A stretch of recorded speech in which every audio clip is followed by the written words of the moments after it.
So welcome aboard Google Cloud again. Continue the previous lab. Okay, we're creating a topic and a subscription. We publish a message to the topic and pull that inside the interface, and we pull that also from the command line too. And next thing we worked on the APIs, which here we created the PubSub, the publish feedback. We're getting this feedback message, and you use the PubSub, okay, to give a response for that.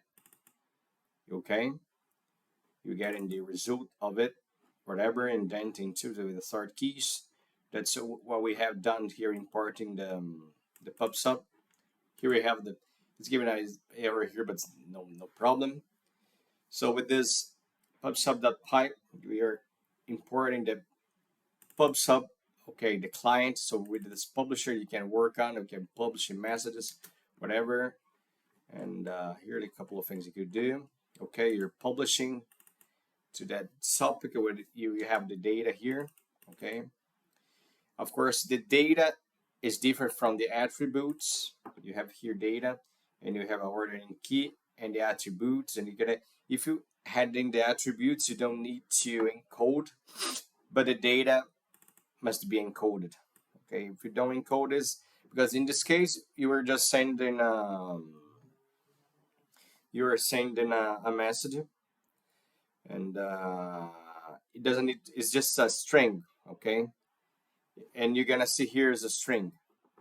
If you were a JSON, for example, would you see something, a hash? All right, so if you come in here, let's take a test.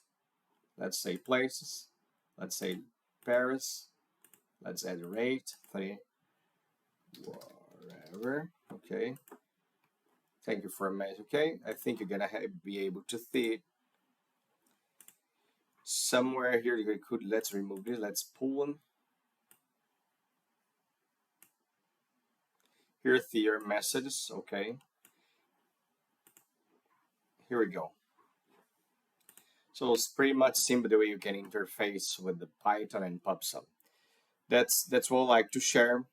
Thanks for watching.